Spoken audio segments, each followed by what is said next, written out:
Now, alamin na po natin kung sino ang eligible dito sa sinasabi nilang bagong update at good news na visa-free na ang Canada. Makinig po kayo na mabuti para hindi po kayo malito. At kung kayo po ay hindi po eligible, ay ano ba yung pwede nyong gawin para makapag-apply kayo? So, aalamin po natin yan, kaklaruhin natin yan ngayong araw na ito.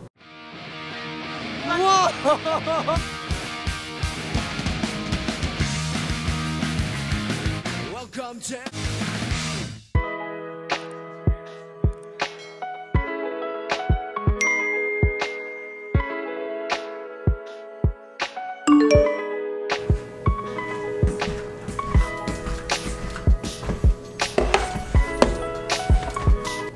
Coffee, laptop, update. I-update ko na naman kayo sa panibagong mainit na usapin na ito habang tayo ay nag-e-enjoy ng paborito nating kape. Lalo na doon sa mga kababayan at solid subscribers natin na kasalo kong magkape sa tuwing tayo ay mag-a-update. At dahil hindi pa maayos ang ating buhok, ay eto, instant ayos tayo. Kailangan ko suotin ito kasi magulo ang aking wala sa ayos ang ating buhok eh. At eto, dun sa update na pag-uusapan natin, lilinawin natin kung para kanino ba ang update na ito, kaya makinig po kayo na mabuti. Kasi maaaring itong panibagong good news ay hindi para sa inyo kasi baka hindi po kayo eligible na applicants. At kaya ko po ginawa ang video ito kasi marami po ang nagre-request sa akin. At kaya po sila nagre-request ng video ito is maaaring sila ay eligible. Kaya tinatanong nila sa akin, paano po ba yung step by step na pag-apply doon sa sinasabi nilang visa-free na daw ang Canada.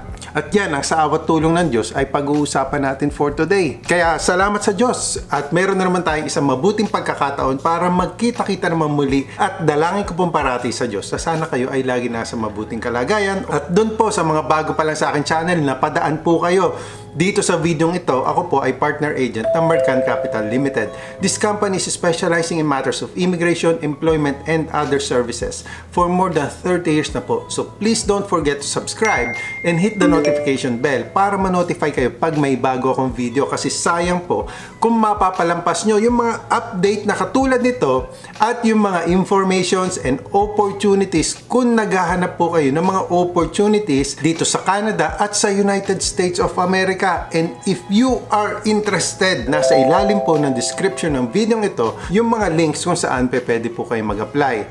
Now, alamin na po natin kung sino ang eligible dito sa sinasabi nilang bagong update at good news na visa-free na ang Canada. Makinig po kayo na mabuti para hindi po kayo malito. At kung kayo po ay hindi po eligible, ay ano ba yung pwede nyong gawin para makapag-apply kayo? So, aalamin po natin yan, kaklaruhin natin yan ngayong araw na ito. Buksan ko lang ang aking laptop. Ay, bumukas eh. Habang tayo naghihintay na bumukas ang laptop ko, kape muna tayo. At nirelease po itong update na ito is last June 6, 2023, 11:30 AM. Sakto talaga eh, no? Canada is a destination of choice for people looking to visit, do business, or reunite with family and friends. That's why we are committed to improving our immigration programs and services by making them more efficient and equitable for people around the world. The Honorable Sean Fraser, Minister of Immigration, Refugees, and Citizenship, announced the addition of 13 countries to the Electronic Travel Authorization Program. And take note, i-highlight ko po ang portion na ito para mapag-usapan natin at maklaro nating isa-isa yung tungkol sa update na ito. Ang sabi po dito, travelers from these countries who have either. Ano po ang ibig sabihin ng either? Ang ibig pong sabihin ng either is alinman. Alinman sa mga sumusunod ay eligible for this. Sino-sino po yung mga yon? Travelers from these countries who have. Meron daw po either. Ano pong ibig sabihin ng either? Alinman. Yung mga meron sa alinman sa mga sumusunod na ito. Held a Canadian visa in the last 10 years. So, isa po sa eligibility is dapat dati na po kayo na merong Canadian visa in the last 10 years. Yun po yung eligibility. Now, ang tatanong nyo sa akin, paano po kung wala pa? Mamaya po, ituturo ko sa inyo kung ano yung pwede nyong gawin kung sakaling hindi po kayo eligible. At ito pa yung isa. Sabi po dito, or who have currently hold a valid United States non-immigrant visa. So yan pong dalawang yan ang eligible do sa tinatawag na visa-free na ang Canada. Pero parang medyo tricky no mga kababayan, kasi bakit sinabing visa-free na to travel to Canada pero ang isa sa mga requirements ay kailangan dati ka ng holder ng Canadian visa. So, ibig sabihin, dating meron ka na ring visa, di ba? Ito lang ang maganda. Dun sa mga kababayan natin who currently hold a valid United States non-immigrant visa. So, hindi siya sinasabi na totally visa-free na to travel to Canada. Kasi, ito nga po, yung mga requirements for you to become eligible. At ayon po dito, effective today, eligible travelers from these countries can benefit from the program. So, kasama po yung Pilipinas dito. But then again, babalik po kayo doon sa eligibility na kailangan po either of the two ay eligible po kayo. Now, kung kayo po ay eligible, ay tuloy po tayo sa application form at subukan natin mag-apply. At ituturo ko po sa inyo, i-guide ko kayo ng step-by-step process. Punta po tayo sa cic.gc.ca. Scroll down po tayo. I-click po natin itong Are You Outside Canada? Find information about visiting from outside Canada. I-click po natin yan. And makikita po natin dito, find out if you need a visa. So, i-click po natin yan. Pag na-click nyo po yan, ay eto na, makikita nyo dito. Most people need a visa or an electronic travel authorization, yung ETA na tinatawag, to travel to Canada, but not both. Some people may only need their valid passport. Answer a few questions to see what's right for you. What travel document do you plan to use to travel to Canada? I-click po natin ito, for example, yung passport. Then, next question. Select the country code that matches the one on your passport. Hanapin po natin. Dito, i-click po natin yan. At, for example, ay nasa Pilipinas po tayo. So, Philippines, where are you? JKLM. Ito po, Philippines. I-click natin yan. You can find the country code on your passport. Be careful when you select your country. Some countries have multiple options and codes are quite similar. So next question po tayo pag naklik po natin yung Philippines. Are you a dual Canadian citizen? Answer yes if you are a citizen of Canada and another country. Ilagay po natin is no. Are you a lawful permanent resident of the US and do you have official proof of this status such as green card? I-click po natin ay no. Siyempre kung meron ay yes. Sample lang po na i-click natin is no. Next, have you held a Canadian visitor visa in the past 10 years or do you currently hold a valid US non-immigrant visa? So ito po yung dalawang sinasabi natin na eligible na mag-apply to travel to Canada visa-free. Example lang po na kung sakali na i-click natin ay no. Tapos babalik po tayo mamaya para i-click naman natin yung yes. Ano po yung magiging option natin sakaling hindi po tayo eligible at i-click po natin yung word na no. So, i-click natin yung no. Next question. What do you plan to do in Canada? Ito po yung mga option. Visit as a tourist, visit family, attend a meeting, conference, or trade show, study, or work. I-click lang po natin yung visit as a tourist. Next question. Ang sabi po dito, answer, you need a visitor visa. Kasi i-click po natin kanina is no eh. Hindi po tayo eligible eh. So, ang kailangan nyo po ay visitor visa for visits of up to 6 months for most purposes. Cost is Canadian $100. I-click po natin yung details about visitor visa. Ito po yung dapat nating applyan. Kung sakaling hindi po tayo eligible, inuulit ko po ha. Get details about visitor visa. Ayan. You may need a visitor visa or electronic travel authorization. The entry document you need depends on the type of travel documents you plan to travel with, the country that issued your travel document, your nationality, your method of travel to Canada for this trip. Tapos, i-click lang po natin who can apply. Makikita nyo po dito, oh. Dito po yung step-by-step procedure kung papaano po kayo mag-a-apply ng visitor visa sakaling hindi nga po kayo eligible. Now, balik po tayo dito sa ating questionnaire para sagutan naman po natin na sakaling tayo ay eligible na mag-apply. So, i-click po ulit natin ito ha. Find out if you need a visa. Again, i-click natin yung passport, next question, and then select the type of passport that we have. So, ilagay lang po ulit natin yung Philippine passport. Ito po, Philippines. Next question. Again, we're not a dual citizen. I-click po natin yung no.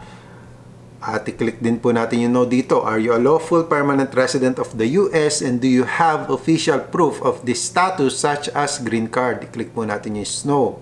Have you held a Canadian visitor visa in the past 10 years? Or do you currently hold a valid US non-immigrant visa? Kanina po, i-click natin is yung no. Ngayon po, i-click naman po natin is yung yes.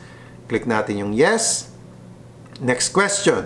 How do you plan to travel to Canada? By air, by car, train, bus, or boat, including cruise ship? Ilagay lang po natin is by air. Next question.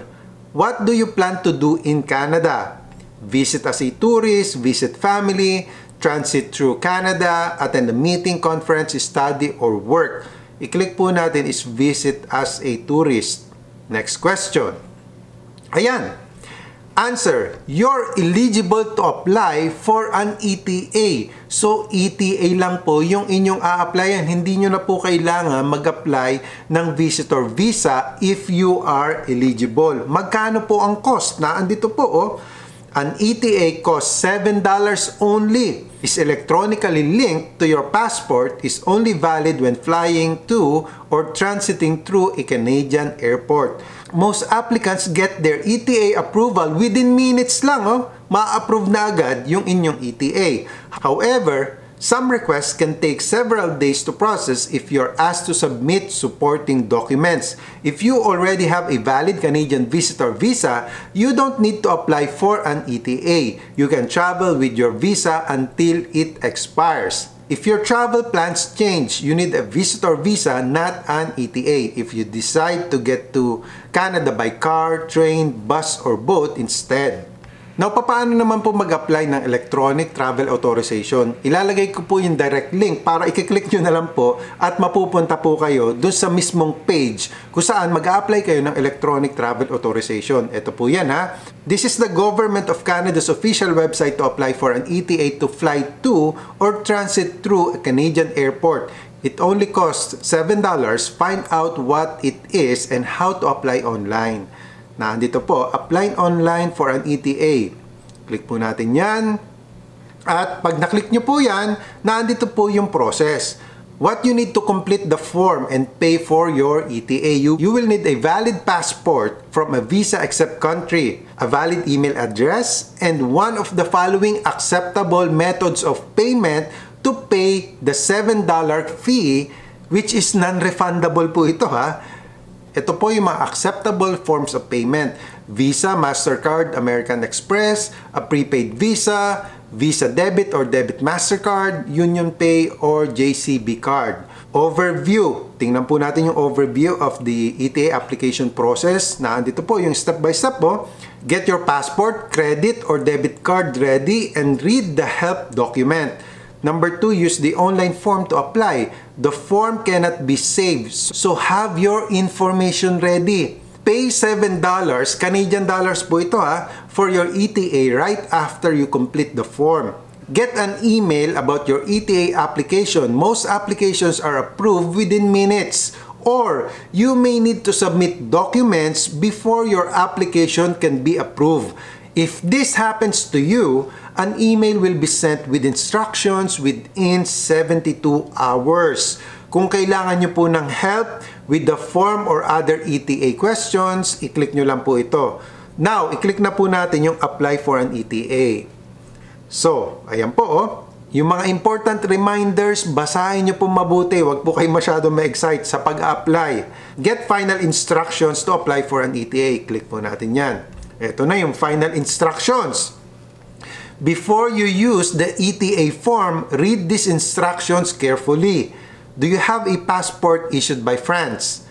I-click po natin is no, kung hindi naman po. Instructions to enter your passport information. Make sure po na i-follow ninyo ito. Hindi ko na po ito iisa-isahin. Basahin nyo na lang po na mabuti. Passport country of issue. May help guide naman po dito eh. Oh.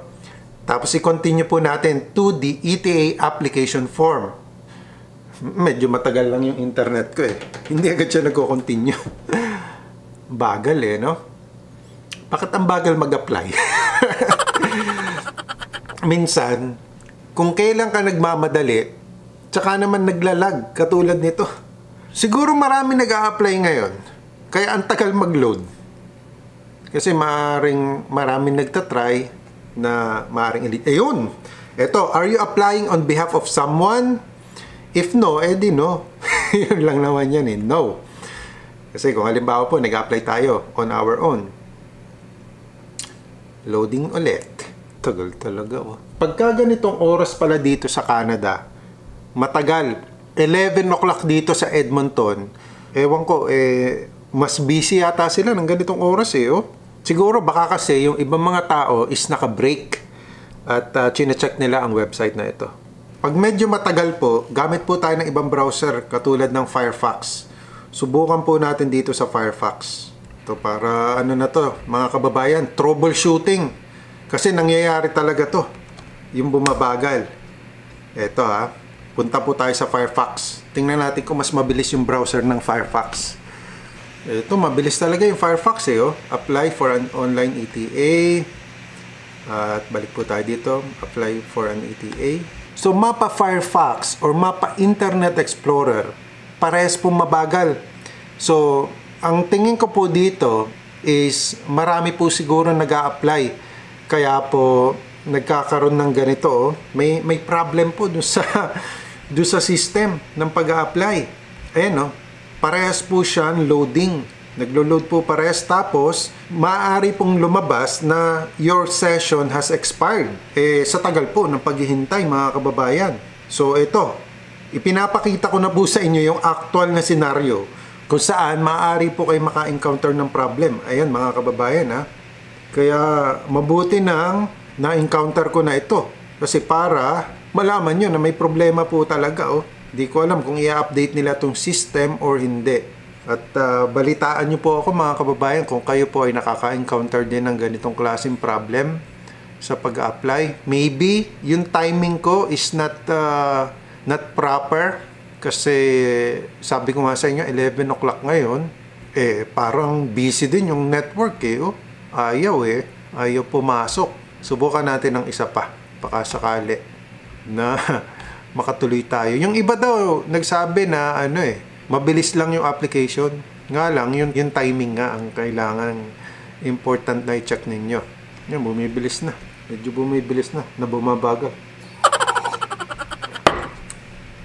Ayun. Complete the application form. Before you submit an application, review it carefully. Make sure it is complete and accurate. What travel documents do you plan to use to travel to Canada? Ilagay po natin dito is passport, ordinary, regular. Ayan. Select the code that matches the one on your passport. Ilagay po natin is Philippines. Ito po, Philippines. Are you a lawful permanent resident of the United States with a valid US citizenship and immigration services number? Ilagay lang po natin is no. Kung sakali po na manggagaling tayong Pilipinas eh. What is the nationality noted on this passport? Lagay po natin, syempre, ay Philippines. Hindi po Filipino, ha? Philippines po ang ilalagay natin. Baka kasi yung iba, syempre, totoo naman na nationality natin is Filipino. Pero dito po sa option, wala po nakalagay na Filipino. Ang nakalagay po ay Philippines. Kaya wala po magtatanong sa akin ha, wala pong option na Filipino. Eh wala talaga, kabayan, Philippines po. Are you traveling to Canada by air? Click natin is yes. In the past 10 years, did you hold a valid Canadian temporary resident visa? Meron po ba? I-click natin is yes. Do you currently hold a valid US non-immigrant visa? Click po natin is no. Ayan. Tapos, yung passport number, i-enter nyo po dito. Yung passport number, i-enter nyo po. Yung surname, last name, given name, first name, date of birth, gender, country, territory of birth, city, town of birth, date of issue of passport. Ayan po, marami pa pong i-fill up na form dito. At very important po, bago po kayo mag-agree, mag-click ng agree na ito at ilagay po yung signature ninyo. Kasi ibig sabihin po, pag nag-sign po kayo ng kahit anuman document, ano pong kahulugan nito?